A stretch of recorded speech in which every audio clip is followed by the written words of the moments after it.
Assalamualaikum warahmatullahi wabarakatuh. Alhamdulillah nahmaduhu wa nasta'inuhu wa nastaghfiruh wa natubu ilaihi wa na'udzu billahi min shururi anfusina wa min sayyiati a'malina. May yahdihillahu fala mudilla lahu wa may yudlil fala hadiya lahu. Asyhadu an la ilaha illallah wahdahu la syarika lahu wa asyhadu anna Muhammadan 'abduhu wa rasuluh. Allahumma salli wa sallim wa barik ala Muhammadin wa ala alihi wa ashabihi wa tabi'in wa man tabi'ahum bi ihsan ila yaumil din, amma ba'du. Raditu billahi rabban bil islam dinan Muhammadin nabiyyan wa rasulan. Rabbi zidna ilma warzuqna fahma, amin. Allahumma anfa'na bima 'allamtana wa 'allimna ma yanfa'una wa zidna ilma. Allahumma inna na'udzu bika min an nusyrika bika wa an na'lam nastaghfiruka bima la alam.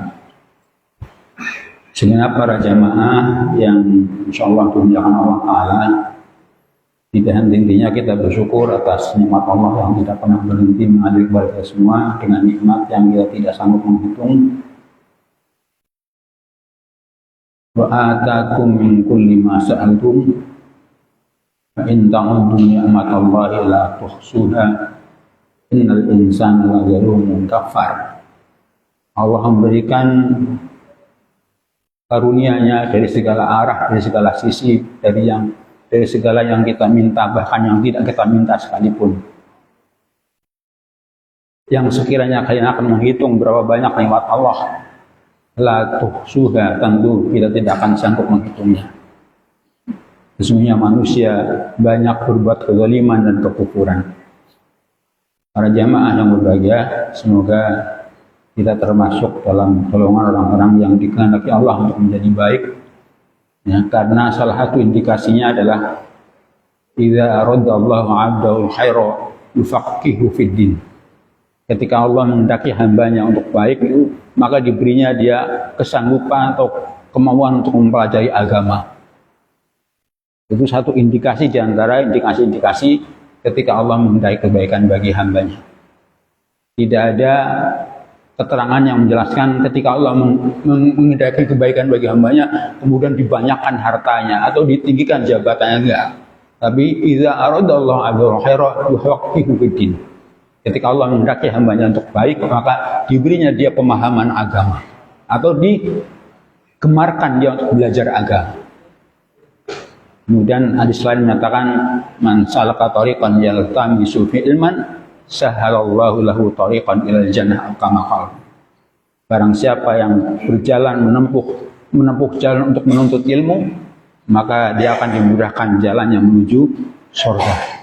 Nah, mudah-mudahan dulu panjenengan kami berawal dari kita kumpul di sini, dari tempat-tempat lain dan majelis ilmu itu akan berakhir nanti berkumpul di surga. Amin ya rabbal alamin. Kemudian selanjutnya salawat salam tidak lupa kita haturkan Nabi Muhammad dan salam keluarga sahabat tabi'in, dan semoga rahmat barokah menyertai kita semua. Kemudian berikutnya saya mendapatkan amanah untuk mengisi forum ini, yang tentu ini bukan yang pertama, bukan baru sekali ya, sudah banyak ilmu yang sudah disampaikan oleh para asatid yang tentu dengan wawasan yang berbeda-beda, dengan kajian yang berbeda-beda. Nah, untuk itu maka pada kesempatan ini kami diberi amanah oleh panitia untuk menyampaikan tema sebagaimana yang sudah disampaikan dalam undangan itu. Itu berkaitan dengan syirik ya. Itu berarti yang kita bahas itu seputar tauhid.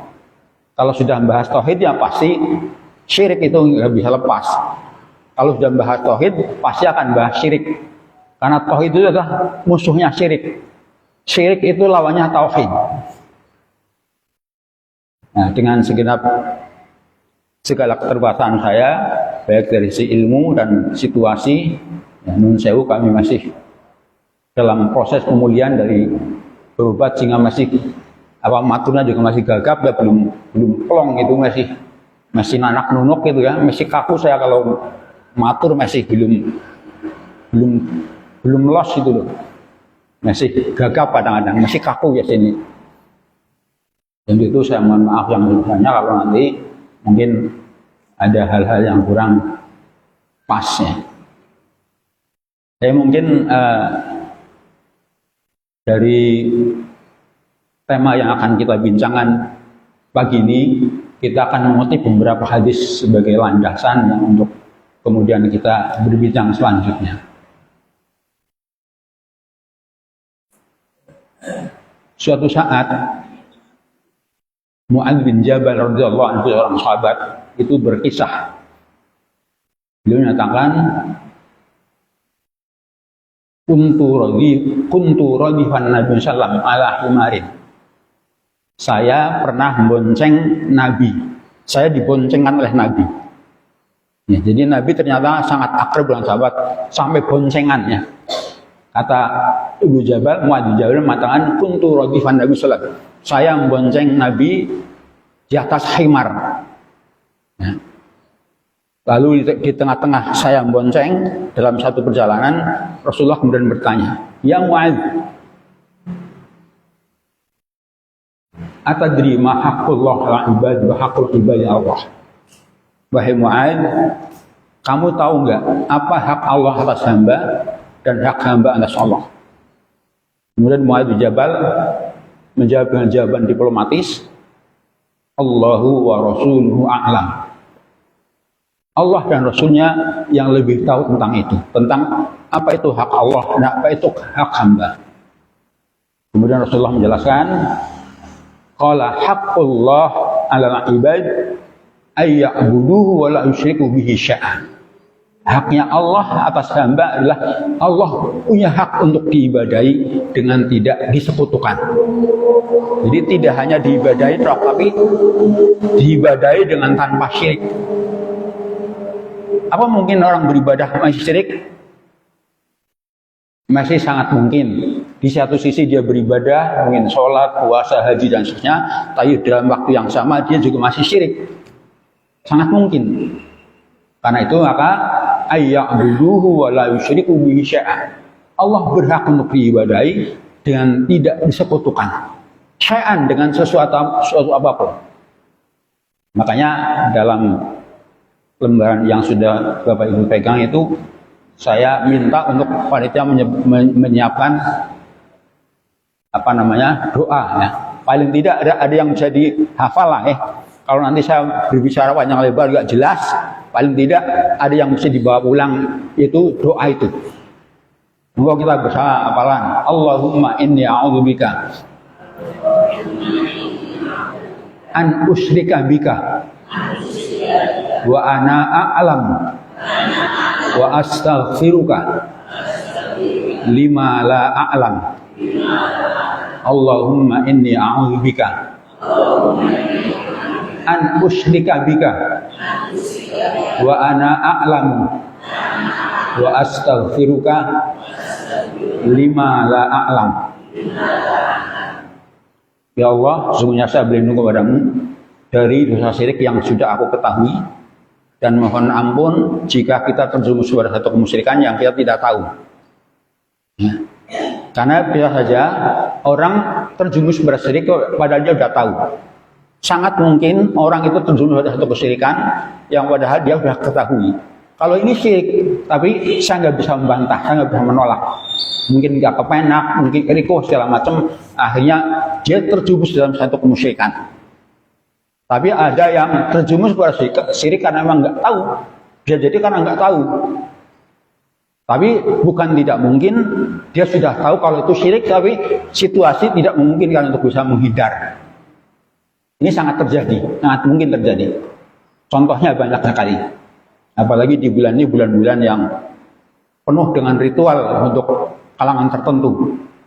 Ada sedekah bumi, ya. Itu biasanya punya ritual-ritual khusus, ya, mempersembahkan semua hasil bumi dengan ritual tertentu. Sebagai seorang tokoh, sebagai seorang pejabat di satu lingkungan, ketika diundang untuk acara-acara begitu, nggak mungkin bisa menolak. Itulah makanya pengertian tadi. berlindung kepada Engkau ya Allah dari dosa syirik yang sudah aku ketahui, dan mohon ampun kalau terlanjur syirik sementara aku tidak tahu. Itu diantaranya. Karena syirik itu sangat khafi ya, sangat tersembunyi sekali. Dan ketika membahas syirik itu biasanya banyak yang tersinggung. Kalau sudah ngaji bab tauhid, bab syirik, biasanya banyak yang tersinggung. Karena nanti yang tersinggung itu ahli ibadah justru. Yang banyak tersentuh dengan pembahasan syirik itu biasanya orang-orang yang rajin ibadah malah. Bukan koruptor, bukan pelacur, bukan pejudi, tapi justru orang yang bisa jadi sudah menjadi tokoh agama. Itu bisa terjerumus ke situ. Karena persoalannya rumit sekali. Maka dikatakan syirik itu gadabi bin namal, seperti semut ireng merambat nang watu iteng di malam hari. Coba kelihatan nggak? Semutnya hitam, merambatnya di batu hitam, di malam gelap gulita. Siapa yang tahu? Begitulah samarnya tentang syirik. Karena itu Rasulullah mengkhawatirkan kepada sahabat tentang syirik. Sesuatu yang paling dikhawatirkan Nabi kepada sahabat itu justru malah syirik. Rasulullah nggak khawatir sahabat meninggalkan sholat. Rasulullah nggak khawatir sahabat meninggalkan zakat. Rasulullah nggak khawatir sahabat meninggalkan jihad, enggak. Tapi justru tentang syirik yang dikhawatirkan. Inna ahwahu ma akhafu alaikum syirkul asghar. Sesungguhnya yang paling aku khawatirkan atas kalian, yaitu para sahabat maksudnya, yaitu syirkul asghar, musyrik kecil. Qalu, mereka bertanya, wa ma syirkul asghar ya Rasulullah? Musyrik kecil itu maksudnya apa ya Rasulullah? Kemudian beliau menyatakan arya. Riya itu bagian dari gejala syirik, gejala kemusyrikan. Sampai beliau contohkan secara gamblang, beliau memvisualisasikan tentang dosa dia itu, fa yaqumur rajulu wa yusalli wa yuzayyinu sholatahu lima nadhura rajulillah. Seseorang berdiri sholat, lalu kemudian dia menghias sholatnya, memperindah sholatnya, karena dengan harapan biar mendapatkan perhatian orang. Ini juga bagian, itu satu sampel. Itu nanti tidak hanya sholat, ya semua ibadah kalau dengan niat untuk mendapatkan pujian, berarti ada indikasi riya. Na'udzubillah. Ya. Nanti lagi tawaf juga begitu ya, di depan Ka'bah, di depan Hajar Aswad. Alhamdulillah nikmatnya saya bisa untuk Hajar Aswad misalkan. Di selfie, di potret. Kemudian lagi di rodoh, nikmat berdoa ya gitu. Masya Allah, betapa nikmatnya kita berdoa di rodoh misalkan. Dia jadi yang tersinggung nanti ya, kalau bicara soal syirik itu justru kebanyakan mengenai orang-orang yang sudah rajin ibadah. Itu diantaranya. Ya, karena ada ibadah-ibadah yang memang tidak bisa tersembunyi, tidak bisa menghindar dari publik ya. Seperti kita haji, kita umroh, mungkin kan akan sembunyi dari publik, pasti akan ketahuan. Karena terdaftar di mana-mana, pelaksanaannya juga ramai, pasti tahu. Tapi paling tidak ada amalan-amalan khusus yang privasi. Ada amalan-amalan haji yang hendaknya kita privasi, jangan untuk bukan konsumsi publik, tapi pribadi. Maka ada pepatah, hal laka sirrun 'indallah wa bainaka anta wa bainallah.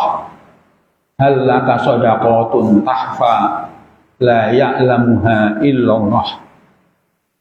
Apakah kamu punya hal-hal rahasia yang hanya urusannya kamu dan Allah?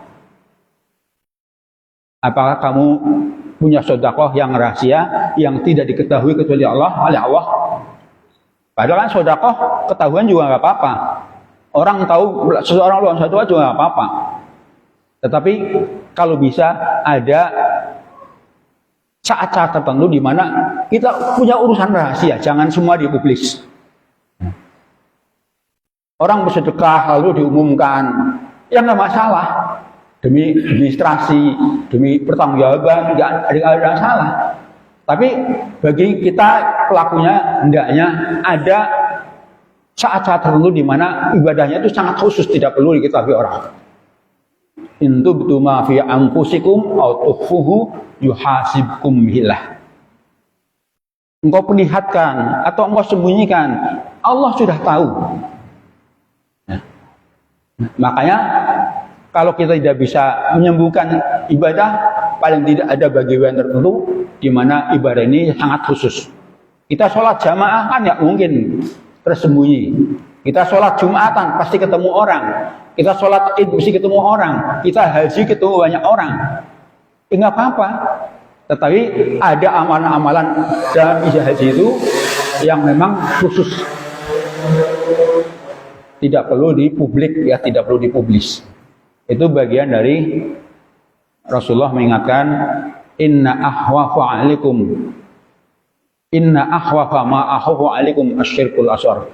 Sesungguhnya yang paling aku khawatirkan dari sekian banyak yang aku khawatirkan adalah masalah syirkul asghar. Kemudian beliau menyatakan ketika ditanya, qalu wa masyirkul asghar? Qala ar-riya. Riya. Lalu beliau memberikan contoh konkretnya sekaligus. Fayaqumur rajulu fayusalli fayuzayyinu sholatahu lima nazar rajul. Lalu seorang berdiri sholat, dia mempercantik sholatnya, mengindahkan sholatnya, padahal memperbaiki sholat kan harus ya, tetapi ketika ada unsur keinginan untuk mendapatkan pujian itu, dikhawatirkan itu termasuk dalam hal syirik. Ini dan masih banyak itu sebagai contoh ya, sebagai contoh tentang syirik. Bentuk syirik yang lain banyak sekali. Bersumpah dengan nama selain Allah. Ya, termasuk demi Jibril, demi Rasulullah, demi malaikat, demi apa lagi? Itu syirik. Ya. Karena tidak boleh bersumpah kecuali dengan nama Allah. Bersumpah itu hanya boleh dengan Allah saja. Wallahi dengan 3 huruf ya, wawu itu wallahi, kemudian dengan ba billahi, kemudian dengan ta Allahi. Ini harful qasam, huruf qasam itu ada 3, wawu, ba, ta. Tandanya kalau itu wawu qasam atau ba qasam itu ketika huruf terakhir kalimat hanya itu jadi hi, wallahi, billahi, Allahi. Itu berarti sumpah. Wallahi demi Allah. Tapi kalau wallahu bukan sumpah berarti. Berarti ini ada kalimat tertentu yang memang mengharuskan seperti itu. Tandanya kalau itu sumpah itu ketika huruf terakhirnya berharokat kasroh. Wallahi, billahi, Allahi. Adapun Allah berhak menggunakan makhluknya untuk dijadikan sebagai alat sumpah. Itu sudah hak prerogatif Allah ya. Demi gunung, demi laut, demi matahari, demi apa saja ya, was-samai wal ardi wal bihari wal laili wan nahari wad duha dan seterusnya. Itu Allah berhak menggunakan makhluknya sebagai alat sumpah. Tetapi makhluk kita semua tidak boleh bersumpah kecuali hanya dengan nama Allah. Kemudian juga seseorang berkorban untuk selain Allah atau menjadikan sesuatu sebagai sesaji untuk mengagungkan. Ini ada hadisnya cukup seram ini ya. Hadisnya cukup seram. Rasulullah ngendika, dakhalal jannata rajulun fi dzubabin wa dakhalan naro rajulun fi dzubabin. Ada orang masuk surga karena lalat. Ada orang masuk neraka karena lalat. Kemudian sahabat bertanya, "Wa kaifa dzalika ya Rasulullah?" Kenapa bisa seperti itu ya Rasulullah? Kok bisa seperti itu? hanya dengan lalat masuk surga, dengan lalat masuk neraka. Maka beliau menjelaskan, ini hadis ini juga sahih ya. Marra rajulani ala qaumin lahum sonamun. Ada dua orang melewati satu kampung yang penghuninya itu punya sonam, punya berhala. La yajujuhu, yang di situ ada aturan tidak boleh melewati kampung itu kecuali harus berkorban. Siapapun orangnya, ketika lewat ke kampung itu, masuk kampung itu harus berkorban. Kemudian lewatlah orang pertama, ya, kemudian diperintahkan qorib, berkorbanlah kamu untuk berhala ini, untuk penyembahan ini, untuk pujaan ini. Maka orang itu mengatakan, ma indi syai'un uqarrib. Maaf, aku nggak punya sesuatu yang saya gunakan untuk berkorban. Saya tidak punya sesuatu pun untuk berkorban untuk berhala ini. Maka dikatakan, qarrib walau dzubaban. Berkorbanlah kamu meskipun dengan lalat. Maka orang tersebut ikuti sarannya, dia berkorbanlah dengan lalat. Wa khallu sabilahu, kemudian dia dipersilahkan jalan merdeka, dijamin keselamatannya oleh kampung itu. Tapi apa? Wadah khalan nar, ujungnya masuk neraka. Karena dia sudah mau berkorban untuk selain Allah, meskipun hanya dengan seekor lalat yang tidak ada nilainya. Kemudian orang kedua masuk kampung itu dan lewat dan sama disatakan qorib. Kemudian jawaban orang kedua, ma kuntu yuqriba ma kuntu yuqriba ya hadan dunallah. Saya tidak akan berkorban dengan apapun untuk selain Allah. Tegas orang kedua, tegas. Kalau tadi yang pertama, saya tidak punya. Berarti kalau punya mau korban. Kalau yang kedua, saya tidak akan berkorban dengan apapun bentuknya untuk selain Allah. Maka konsekuensinya wadarabu unuqahu, dipenggalah lehernya dia, tapi wadakhalal jannah, masuk surga. Ini kisah dalam hadis sahih berkaitan dengan berkorban. Nah, kalau sekarang alatnya bisa jadi pitik semani, ya, ayam mireng, menyajikan sesuatu, sesajen apa saja ya, sampai kambing hitam, sampai lebih besar lagi, sampai kerbau dan sebagainya, demi untuk misalkan mau membangun proyek besar, ya. Kemudian ada spiritualnya, guru spiritualnya yang mengharuskan Yemen selamat proyeknya bangunannya ya kudu di sembelih kebo. Engko kepalanya ditanam di area proyek itu. Itu lalatnya apa sesuai kisah ini. Kalau punya keyakinan-keyakinan seperti itu, bahwa keselamatan itu dengan sebab tertentu, maka itu sudah masuk syirik. Imma pelakunya mungkin dia ahli sholat, ahli haji dan lain sebagainya. Kalau itu sudah syirik. Padahal syirik itu dosa yang tidak terampuni. Innallaha la yaghfiru ayyushraka bihi wa yaghfiru ma duna dzalika liman yasha. Allah tidak akan mengampuni dosa syirik, tapi Allah akan mengampuni dosa yang lain bagi yang dikehendaki. Maka para ulama mengatakan dosa besar atau dosa besar yang paling besar itu adalah syirik. Dosa besar itu banyak.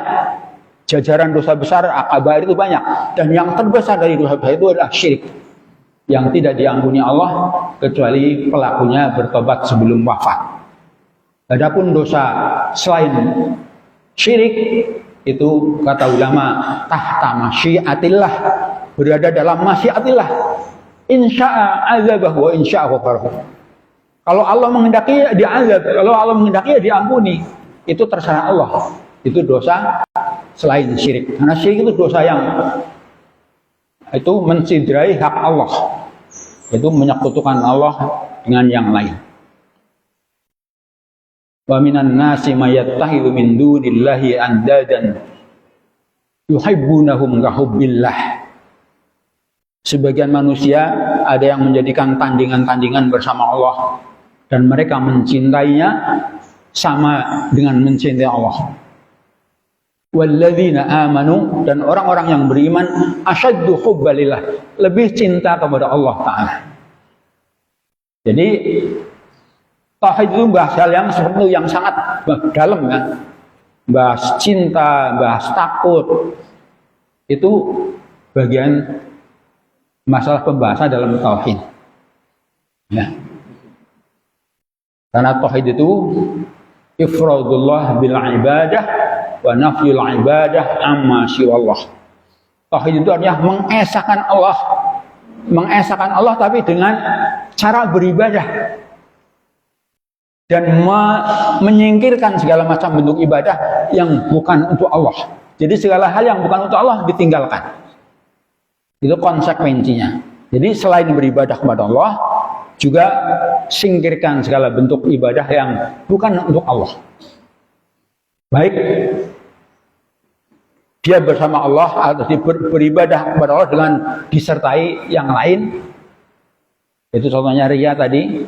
Ya jangan ibadah karena Allah, nggak Gusti Allah sholat, tapi ada pikiran-pikiran yang hasratnya ditujukan kepada selainnya.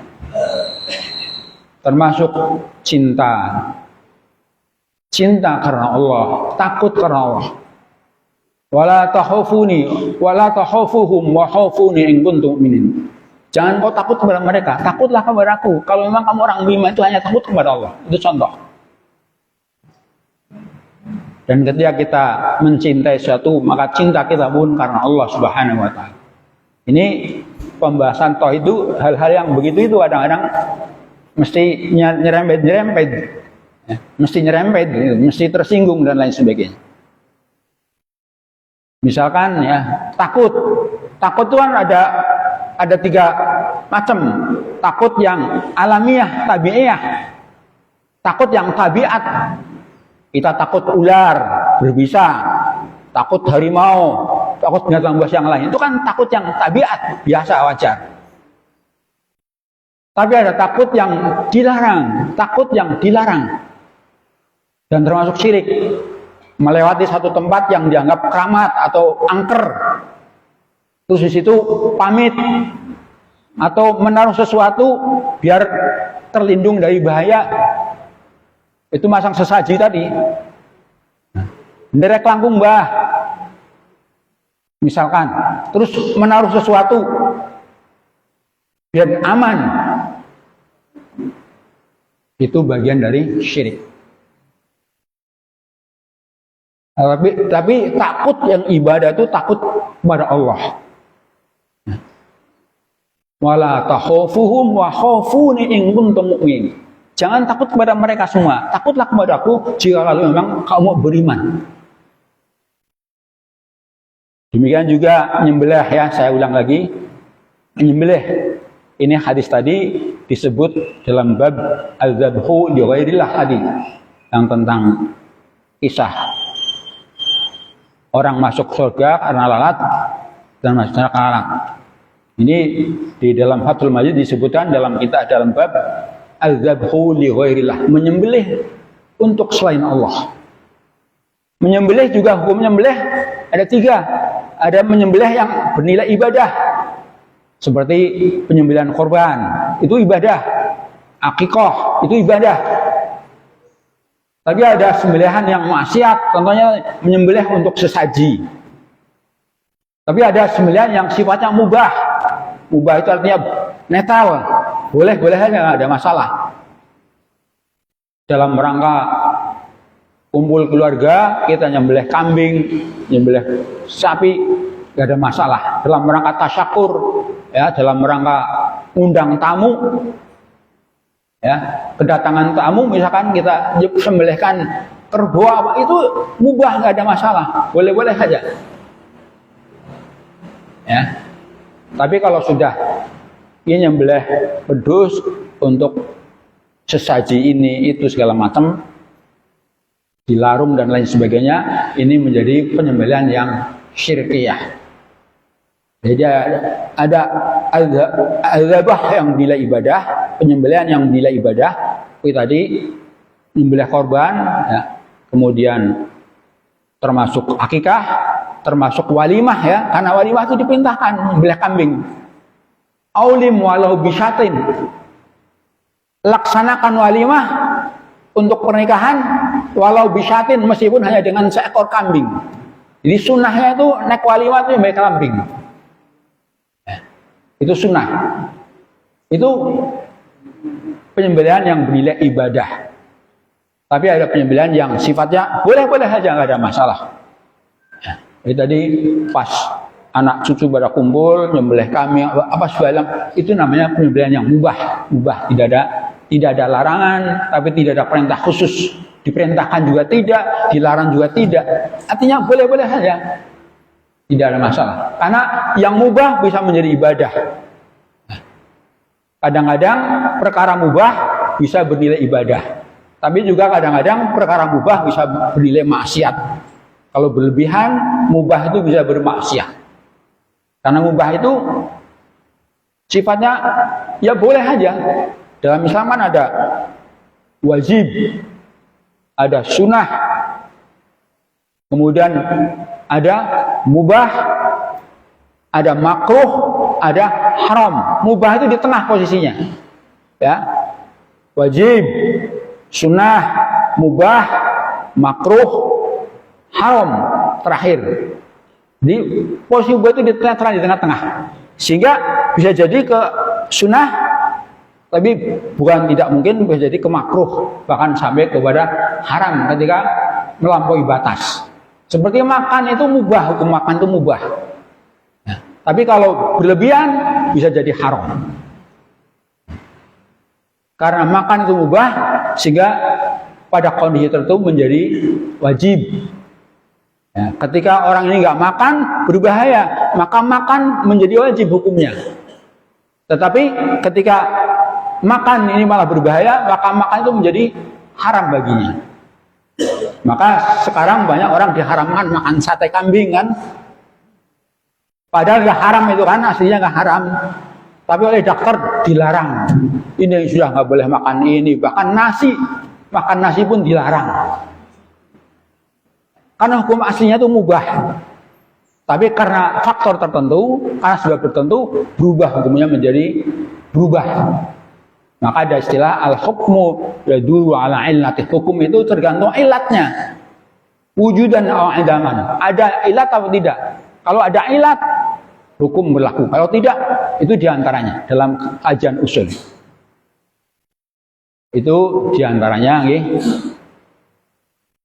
Kemudian selanjutnya berhubungan dengan syirik ini juga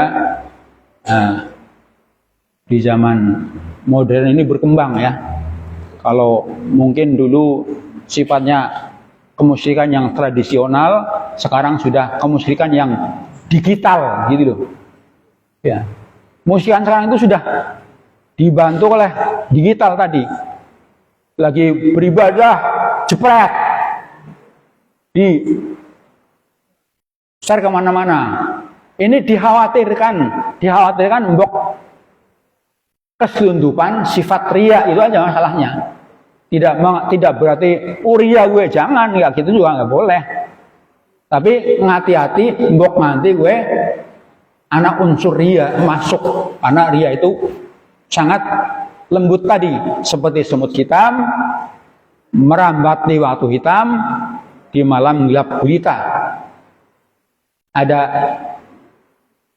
istilah, ada ria, ada sum'ah ya. Ibnu Qayyim al-Jauziyah radhiyallahu anhu rahimahullah mengatakan bencana pertama yang menimpa hati adalah ria. Dan yang terakhir adalah al-ujub. Ujub itu juga urusan hati. Sama mirsa ujub ya, ujub kan sudah tahu bukan?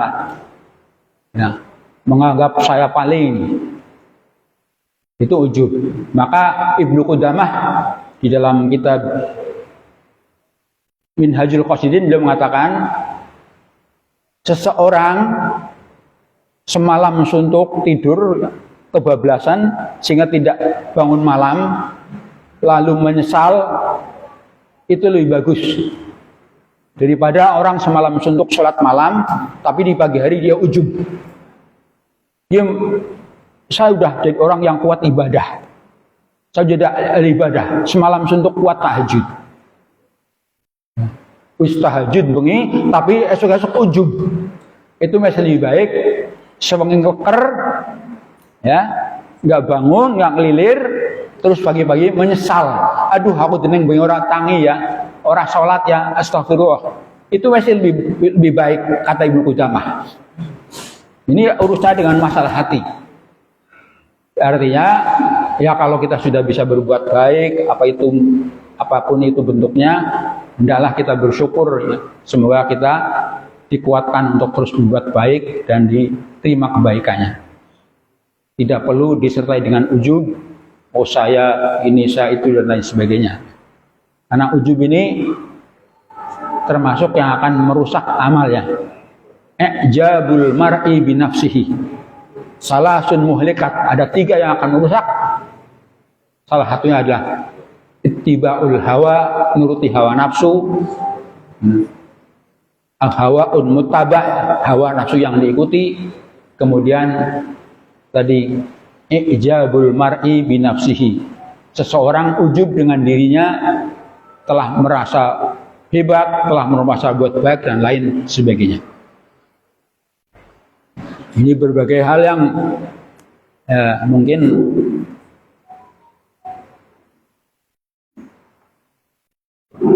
kemudian ada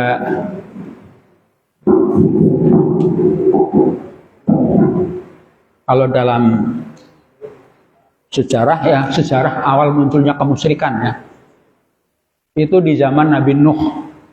Awal munculnya syirik itu di zaman Nabi Nuh. Ketika mereka mengagungkan para pembesar, para tokoh, para pembesarnya, kemudian di atas kuburnya dibuat lukisan sampai jadi patung.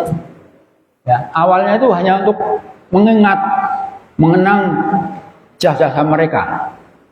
Tapi wanusyal ilmu, lama-lama ilmu itu hilang. Ilmu agama sudah gak dikaji, akhirnya fokusnya hanya mengagungkan tokoh. Kemudian tidak puas dengan lukisan, dibuatlah patung. Itu awal kemusyrikan terjadi pada zaman Nabi Nuh. Maka dikatakan Nabi Nuh itu Rasul pertama ya. Para mu'arif mengatakan Rasul pertama itu Nabi Nuh, bukan Nabi Adam. Kalau Nabi Adam itu memang manusia pertama, tapi Rasul pertama adalah Nabi Nuh. Karena mulai penyimpangan dalam ibadah itu dimulai pada zaman umatnya Nabi Nuh. Maka Nabi Nuh itu inni da'autu lailan wa naharan. Dalam surat Nuh itu dikatakan, saya berdakwah siang malam. Walam yazidhum illa firaran. Tapi tidak ada dampak apapun kecuali mereka semakin jauh. Maka Nabi Nuh sampai mengatakan, la tadar alal ardi dayyara. Ya Allah, jangan kau sisakan di bumi ini satu rumah pun. Jangan sampai ada satu penduduk pun yang tersisa. Maunya Nabi Nuh itu supaya dimusnahkan semua. Karena kejahatan, kemusyrikan sudah merajalela. Dakwah hampir tidak berguna. Dakwah Nabi Nuh itu hampir tidak berfaedah. Anggapan Nabi Nuh itu begitu, sehingga singkat ceritanya, la tadar alal ardi dayyar. Jangan kau sisakan ya Allah satu rumah pun di muka bumi ini. Musnahkan semua. Itu kan cerita gitu. Kemudian Nabi Nuh mulai suruh buat kapal. Di dataran tinggi suruh buat kapal. Itu semakin orang itu tuduhannya kepada Ibu itu semakin menjadi jadi. Ini orang gila atau gimana ya? Nangalah teng gunung kok gawe kapal harus mau ngapa? Sampai akhirnya kapalnya dijadikan tempat apa? Pembuangan kotoran masyarakat. Sampai pada akhirnya bersih kabeh ya, karena ceritanya satu mujizat diantaranya kotoran-kotoran yang ada di kapal Nabi Nuh itu jadi obat semua. Ada orang yang kudig-kudigan ya, mau buang hajat di situ, kecemplung mentas mari. Orang belekan kecemplung mentas mari. Akhirnya berita tersiar. Akhirnya semua kotoran yang ada di kapal itu dikeruk semua obat, diambil untuk obat, sampai bersih. Ceritanya kan gitu, okay? Sampai kemudian turunlah banjir. Banjir juga Nabi Nuh diperintah untuk membawa umat yang mau masuk kapal beserta hewan-hewan yang ada. Ini juga menjadi pembahasan dalam ensiklopedia. Dibahas hewan apa aja yang masuk kapal itu. Itu kan seperti itu. Apakah banjirnya lokal atau global, itu menjadi pembahasan. Apakah lokal nang Cilacap misalkan, apa menyeluruh pada waktu itu. Nah, para ahli mengatakan banjir yang menimpa umat Nabi Nuh itu ya sangat lokal. Itu sekitar masyarakat yang menjadi wilayah kerasulan Nabi Nuh. Dan demikian juga binatang-binatang yang masuk yang lokal yang ada di tempat itu. Tidak semua binatang yang ada di muka bumi, ya binatang yang ada di kawasan itu. Karena nggak mungkin lah ya, secara logika nggak mungkin binatang di semua tempat itu masukkan. Nah, sampai di antara keluarga inti Nabi Nuh sendiri membantah tidak mau masuk kapal. Itu istri beliau sendiri. Maka dikatakan dalam surat Tahrim, Daraballahu masalan lil ladzina kafaru imra'ata Nuh wa imra'ata Lut kanata tahta abdaini min ibadina shalihaini fa khonatahuma falam yughni anhuma min Allahi syai'a wa qila dukhulan nar ma'an tahidin. Allah membuat contoh model tentang kekafiran itu dengan mencontohkan istri Nabi Nuh dan istri Nabi Lut. Karena dua wanita ini berada dalam pangkuan dua hamba kami yang saleh, yaitu istri Nabi, istri Rasul. Fakhonatahuma, tapi keduanya menjadi wanita pengkhianat. Sehingga apapun yang dia lakukan tidak ada gunanya, bahkan dikatakan waqila dukhulan nar ma'ad dahin. Silakan Anda berdua bunuh dan bulut masuk neraka bersama dengan orang-orang yang masuk neraka. Ini. Jadi orang yang dinas masuk neraka di saat masih hidup sudah dinas sebagai neraka. Itu istri Nabi Nuh dan istri Nabi Lut. Dan kita tidak salah kalau mengatakan istrinya Nabi Nuh ini di neraka, nggak salah karena dalilnya ada. Tetapi kita tidak boleh mengatakan kepada orang yang paling jahat sekalipun ahli neraka kamu. Nggak boleh. Karena tidak ada dalil yang qat'i, tidak ada nas yang qat'i untuk mengatakan si fulan ahli neraka atau surga. Adapun istri Nabi Nuh yang sudah jelas dengan dalil yang qat'i, sudah jelas. Wa qila dukhulan nar, silakan Anda berdua masuk neraka bersama dengan orang-orang yang masuk neraka lainnya. Itu Nabi Nuh itu begitu, dakwahnya sudah siang malam, tapi keluarganya juga nggak bisa terangkat. Termasuk putranya namanya Kan'an. Ketika banjir sudah mulai menggenang, ya, kemudian Nabi Nuh mengajak kepada putranya untuk masuk kapal. Anaknya menjawab dengan kataan, Sya'awi ila jabalul simuni minal ma'. Enggak, saya enggak akan masuk kapal. Saya akan naik gunung yang tinggi yang bisa melindungi saya dari banjir. Saya siap melindungi diri dari banjir dengan cara saya naik gunung. Itu kata putranya. Padahal Nabi Nuh sudah mengatakan la simal yaum. Hari ini tidak ada yang bisa melindungi, tidak ada perlindungan hari ini kecuali hanya perlindungan Allah Ta'ala. Ini model perumpamaan dijadikan model perumpamaan orang kafir itu dua istri Nabi tadi. Kemudian ayat berikutnya, wa daraballahu masalan lil ladzina amanu imra'ata fir'aun idh qalat rabbi ibni li 'indaka baitan fil jannah wa najjini min fir'auna wa 'amalihi wa najjini minal qaumil zalimin. Allah membuat perumpamaan orang-orang beriman, yaitu istrinya Fir'aun.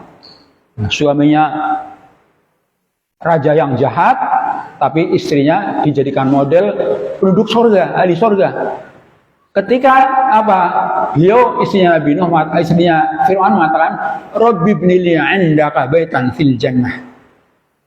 Ya Rabbku, bangunkan aku rumah di surga isimu. Selamatkan aku dari Fir'aun dan amal-amalnya, dan selamatkan aku dari perbuatan orang-orang zalim. Kemudian wanita yang terakhir yang menjadi model surga yaitu wa Maryam ibnata Imran allati ahsanat farjaha wa nafakhna fihi min ruhina wa saddaqat bi kalimati rabbiha wa kutubihi wa kanat minal qanitin. Yaitu Maryam ibnu Imran yang terpelihara farjinya. Dia bukan seorang pezina, dia bukan seorang yang buruk akhlaknya. Karena orang-orang Yahudi menuduh Maryam itu berzina. Dengan melahirkan Nabi Isa itu dituduh hasil perzinaan. Padahal sudah dibantah dalam ayat surat Maryam juga. Ya.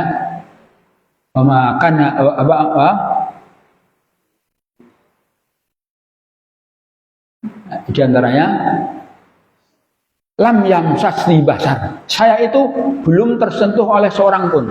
Belum ada seorang pun yang menyentuh saya. Jika ketika beliau punya putra Nabi Isa, langsung Nabi Isa yang menjawab tuduhan mereka. Tuduhan mereka langsung dijawab oleh bayi Isa alaihissalam. Jadi ada 4 wanita, yang 2 dijadikan model contoh ahli neraka, yang 2 terakhir contoh model ahli surga. Yang pertama itu istri Nabi Nuh, istri Nabi Lut, itu wanita yang pengkhianat, ya, yang mengkhianati suaminya, mengkhianati dakwah, tidak taat. Kemudian yang kedua Maria istri Fir'aun, namanya siapa? Asyah, ya, Asyah. Kemudian Maryam. Ya, semoga kita semua diberikan faidah untuk bisa mencontoh orang-orang soleh yang sudah lewat, ya. Ya. Untuk ibu-ibu, mudah-mudahan bisa nyontoh istri Fir'aun atau Maryam. Ya, untuk bapak-bapak mudah-mudahan menjadi contoh para nabi, para rasul yang hidupnya semuanya dikerahkan untuk menyampaikan amanah. Karena dalam keluarga itu bervariasi. Ada keluarga yang suami istrinya taat, ya. Ada yang suaminya taat, istrinya khianat. Ada yang istrinya taat, suaminya khianat. Ada yang suami istri khianat. Sinten kira-kira yang suami istri khianat? Contohnya Abu Lahab, ya. Abu Lahab itu kompak lanang wadon itu penghalang dakwah. Maka diukir dalam satu ayat surat tersendiri namanya surat Lahab. Wa mur'atuhu hammalatal hatab. Istrinya yang membawa kayu bakar, kesana kemari membawa kayu bakar. Dalam pengertian yang hakiki, ada yang pengertian majazi, ya. Para ulama ada yang menjelaskan ya memang betul-betul dia membawa kayu untuk menghalangi, cara jalan yang nyangkrah. Atau dalam pengertian yang majazi, maksudnya membawa kayu bakar itu kesana kemari menyulut, memfitnah segala macam. Itu diantaranya. Semoga kalau panjenengan sami diselamatkan akidahnya dari segala macam bentuk kesyirikan. Karena kajian Islam itu ilmu yang wajib dipahami dalam Islam itu yaitu ilmu tauhid atau tentang keimanan. Atau tauhid itu membahas tentang keimanan. Atau kalau lebih luas itu akidah. Akidah itu apa namanya? Juga membahas ilmu-ilmu yang berkaitan dengan keimanan. Cuman ini luas, lebih luas. Kalau tauhid lebih spesifik. Kalau akidah itu nanti ada aliran-aliran teologi misalkan. Masuk di dalamnya teologi Syiah, teologi Mu'tazilah, teologi Jabariyah, teologi Qadariyah, itu akidah. Tapi kalau tauhid ini sudah khusus membahas spesifik.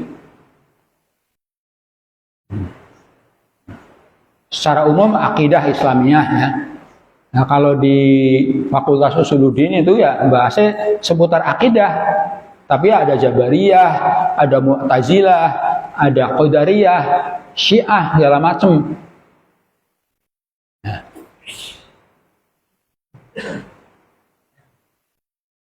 Nanti ya, saya tambahkan sedikit. Tauhid itu ada 3 macam nih. Ada tauhid rububiyah. Kalau tauhid rububiyah itu tauhid secara umum. Hampir semua orang itu bertauhid.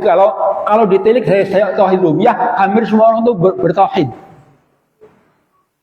Siapapun ketika ditanya, siapa yang menciptakan langit dan bumi, mereka pasti akan mengatakan Allah atau minimalnya Tuhan. Sehingga orang kafir bertauhid dari sisi tauhid rububiyah. Orang non-muslim dia bertauhid dilihat dari tauhid rububiyah. Karena kepada siapapun ketika ditanya, siapa yang menciptakan kamu, siapa yang menciptakan langit, bumi dan seterusnya, mereka pun tidak akan ragu mengatakan saya qulullah, Allah atau Tuhan paling tidak mereka mengatakan. Tetapi yang dituntut itu bukan sekedar tauhid secara seperti itu, tapi tadi mengesahkan Allah dalam ibadah dan singkirkan segala macam bentuk ibadah yang untuk selain Allah. Itu tauhid uluhiyah. Ibnu Taimiyah mengatakan at-tauhid huwa ifradullah bil ibadah wa nafyul ibadah amma siwallah. Mengesahkan Allah tapi dengan ibadah dan kemudian menyingkirkan segala macam ibadah yang bukan untuk Allah. Nah, yang ketiga ada namanya tauhid asma wa sifat. Membahas tentang asma, nama-nama dan sifat-sifat Allah. Karena Allah itu punya nama, walillahil asmaul husna. Allah kagungan asmaul husna. Allah mempunyai nama-nama yang indah.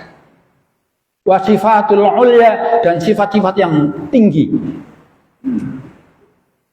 Satu namanya diantaranya Ar-Rahman, Ar-Rahim. Bismillahirrahmanirrahim.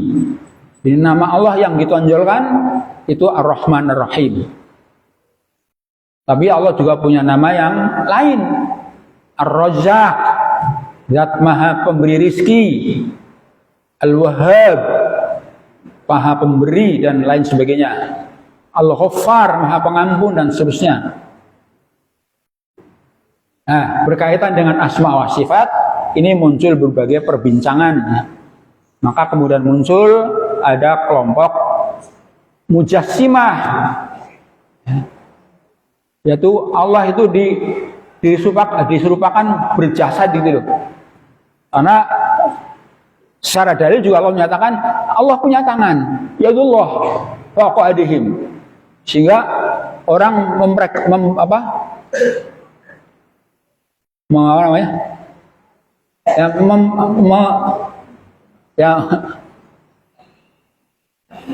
mempresentasikan menggambarkan Allah itu punya tangan. Kemudian Allah beristiwa di atas aras, sehingga mereka menghayalkan istiwa itu seperti apa duduk, apa sila, apa itu diantaranya. Nah, hal-hal seperti ini kita tidak boleh liar. Imam Malik rahimahullah mengatakan istiwa'ullah maklum. Allah beristiwa di atas arsy itu maklum, sudah jelas, ada ilmunya, ada dalilnya. Tetapi wal kaifiyah majhul. Bagaimana istiwa itu majhul, enggak diketahui. Dan kita tidak boleh mengarang-arang, merekayasa, mengkaya-kaya nggak boleh. Takyif namanya. Tetapi wasu'alu anha bid'ah, bertanya tentang itu dilarang juga boleh. Misalkan Allah itu bersemayamnya seperti apa di atas aras, apa duduk, apa sila, apa itu nggak boleh. Itu namanya mujassimah ya. Jadi menggambarkan Allah itu seperti punya jasad, punya jisim. Banyak dalil-dalil yang mengatakan Allah itu punya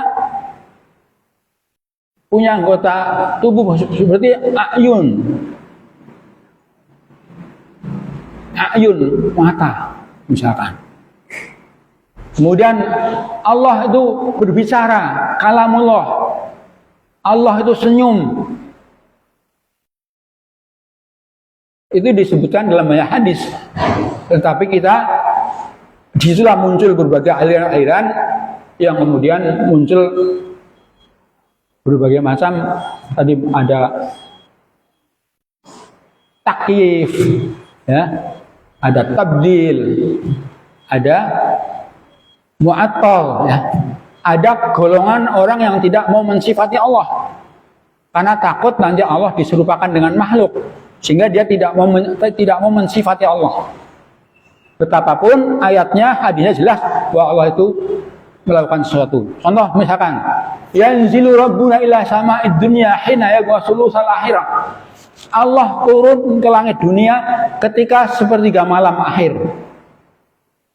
Lalu orang memikirkan turunnya bagaimana? Allah turun itu bagaimana? Apa nganggo anda, apa dan lain. Ini yang tidak boleh. Nggak boleh hal begitu nggak boleh didiskusikan. Pokoknya iman aja, percaya Allah itu turun.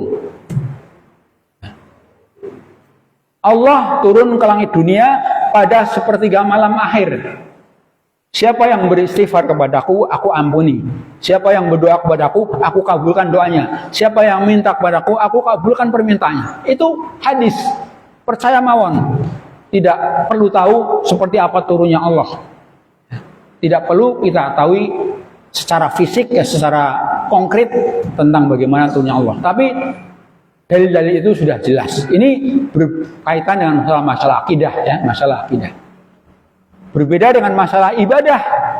Masalah fikih itu jelas pembahasannya. Fikih sholat, fikih puasa, fikih zakat, fikih haji itu jelas.